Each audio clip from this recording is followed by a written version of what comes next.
The important thing is not to stop questioning. Albert or Einstein.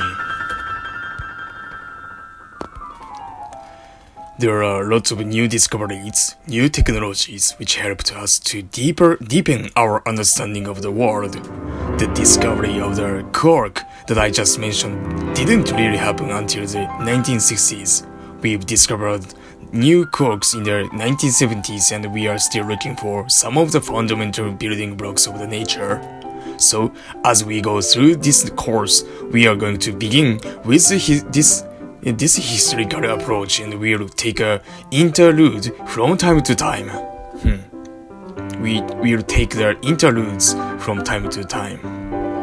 When you need to talk about the concept of the symmetry, that's very beautiful idea and the one which is very powerful when you are trying to understand how the world works. To talk about the symmetries of the world, we'll leave the historical progressions briefly and talk about this concept. Same thing when we want to talk about the forces and force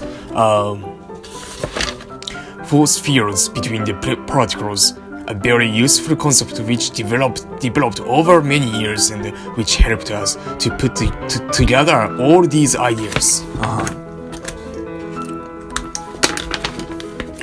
There is going to be a lot of vocabulary. Well, is it a lot? Sort of a dozen words like quarks and leptons, which I haven't explained at all yet. And one of the goals in this course is for you to kind of create a mental picture. What is a quark? Well, you have a little cartoon picture in your head that's based partly on the experiment that helped to discover it. Partly on the experiment that helped to verify its existence, and in the end, these buzzwords should begin to form a nice, coherent history. It's kind of like the when you open up a new Shakespeare play, well, new to you. There is still a few left that maybe we haven't read yet, and what do you want to do on page 1? At least what I do is I look at the cast of characters in that play.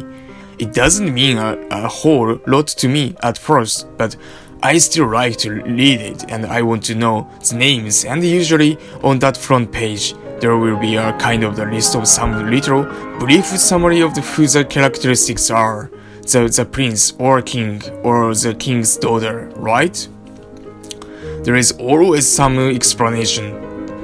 As the play goes on and you hear the story, you begin to make connections, and those words become meaningful to you. Harry becomes the prince, the king's son who's going to become the king, and it all ties together. You know who his friends are, you know who his enemies are. In the world of the particle physics, as we progress, all of these buzzwords, the quarks and leptons, and the force carriers are all going to, I hope, become part of the simple, coherent story. Then from that first story, you can find it build onto new ideas as you hear about novel discoveries. And this course is over. After this course is over, when we make some breakthrough in the world of the physics, you will have some sense about how to tie it in with the worldview that I'm trying to describe.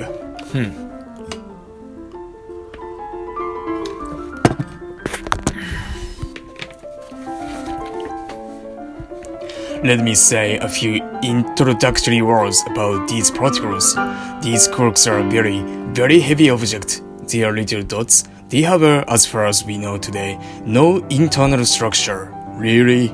We can't say what's a quark made of at this moment in time. That's an interesting question to ask. Is there another level? Are we peeling layers of the onion? As we look inside an atom and then inside the proton, could we look inside of the quark? Not yet. In fact, the picture that we have is so self-contained contained, so mathematically elegant and so descriptive that there is not really a strong sense that we need to look any deeper, really. As we will see, there were very compelling reasons right from the beginning to believe that an atom had something inside of it, electron and nucleus. There is no such compelling reason right now that says we need to look any deeper than the quark, so I believe that at least we can have this sense that we might be looking at the bottommost layer. The quarks are very heavy and they interact very, very strongly. They bind together incredibly tightly, and from the nucleus of the atom, and the form of the nucleus of the atom, that's where the most of mass lives in the universe. Yes, your mass. When you stepped on the scale, it's all the fault of the quarks. Yes. They are responsible for the most of what we weigh. Wow. The electrons which buzz around on the outside are very light. In fact, the word lepton comes from the Greek word leptos, which means light. Wow. Leptons, that's a class of particles. The electron is one of them. Wow. It's the most familiar one. It's a carrier of electricity. It's a thing that defines chemistry and chemical properties. Wow, lepton. When you plug your plug into the wall, what's happening is that there is some metal and the electrons which used to belong to a nucleus are free and they run through that metal carrying their little electric charge with them and lighting up the light bulb. So the flow of electricity is really boiling down. Wow. At some microscopic level to a little electron moving around for the most part. Yes. There are other kinds of particles in the world besides the quarks and the electrons. The lepton family contains some very exotic members, and we'll be learning about them. The neutrinos are wispy little particles that are very real, and they are present in our world, but we don't feel them. At least we don't feel them very strongly. We'll talk about what they are, why we believe they exist, and what impact they have on our lives. There are other exotic particles like muons. We'll start to learn these names as we go on, and I think I want to stop with the specific details in this lecture. As we continue, when you first hear the name of the new particle, you have to try to fit it in. Does it belong to the leptons? Is it like an electron? Does it belong to the quarks? Is it heavy and strongly interacting? These are the way to think about the world that will help you to organize this image that we are developing. We are going to be talking a lot about forces, what binds these things together. There is no better way of thinking about forces that I really like. It's a part of quantum mechanics, which we will be talking about. In fact, we will devote a whole lecture to this very idea.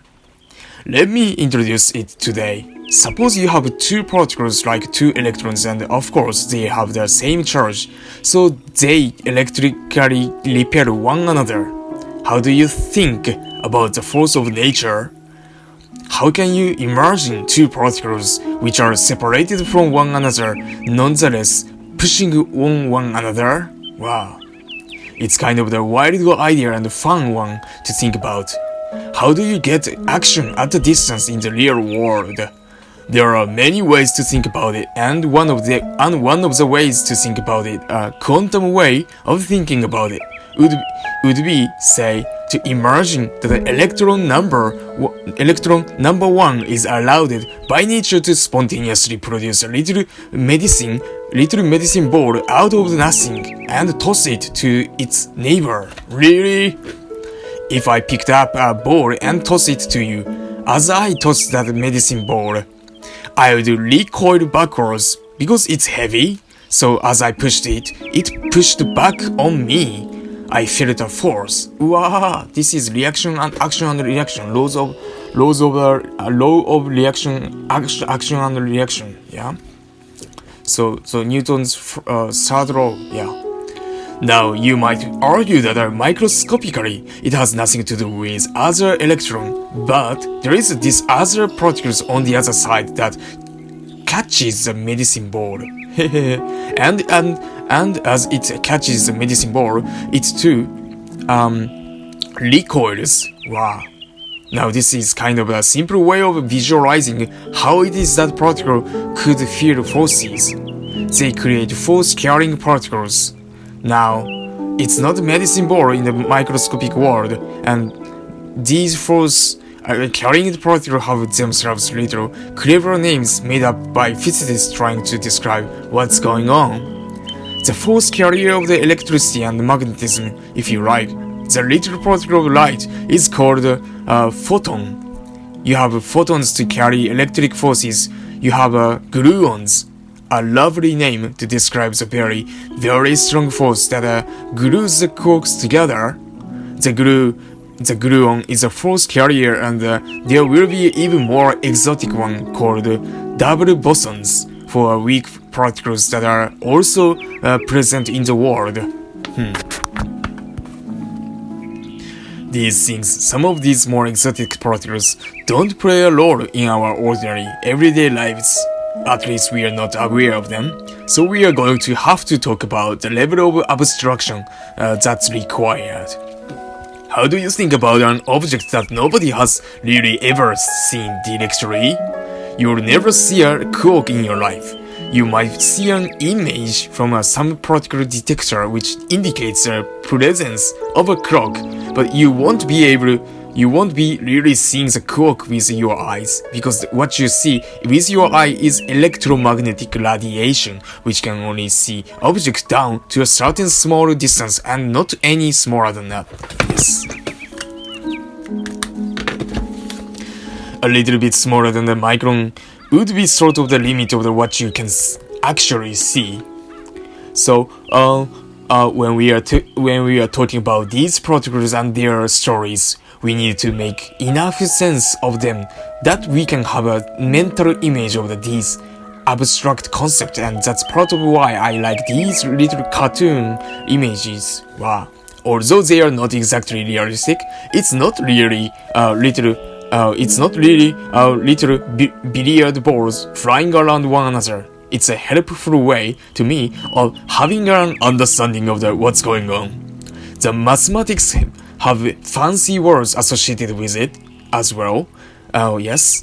All of this stuff is what we are going to be spending the course learning about you. The course learning about you. Learning about. Let me give you the whole fancy title: Relativistic Quantum Field Theory. Again, relativistic quantum field theory. Relativistic meaning that the Einstein's theory of the relativity will be important. We will not be learning about the theory of relativity in any detail in this course, and we really won't need it. When you need it is when you are really doing numerical calculations. Yes, we'll talk about So when you need it is when you are really doing numerical calculations. So mathematics, right? We'll talk about it briefly. We will talk about it briefly in its abstract sense of what it's about. The theory, relativity, tells you what's going on when particles move really fast, and in the little subatomic world, the electrons and the quarks are almost always moving really fast. So you need relativistic quantum field theory. Quantum is a word for the evolution in our thinking from the classical ideas about how objects bounce and move when they push and pull on one another. Those ideas are modified when the objects are really tiny, and of course we are talking about the tiniest of all when we are talking particle physics. Again, we are not going to be learning about quantum mechanics in detail, but just the idea that we need to make sense of particles inside of an atom. Field refers to force field. It's a way of thinking about electric or magnetic or strong nuclear forces in the world. A field is sort of the visual, abstract impression. If I have a magnet, I can visualize the magnetic field. You can sort of picture it. You can sprinkle little iron fillings on the top of the magnet and you can really see those fields lying in space. All forces and all particles nowadays are understood as being expressed in the world as fields. Wow. So that's what we are going to be studying. That is a standard model of particle physics, a relativistic quantum field theory, which describes the little quarks and lepton and how they interact with one another. Let me repeat it again because the definition of the standard model is so important in the future. So that's what we are going to be studying. That is a standard model of particle physics, a relativistic quantum field theory, which describes the little quarks and the leptons and how they interact with one another. At the moment, all of that stuff should make very little sense to you. It's just words, and where we are headed next is beginning with the historical path and beginning to focus on the concepts. What do we know about the world, the subatomic world? Why do we believe it? Why is it relevant, important, and interesting? That's where we are going. Ha ha ha. Thank you.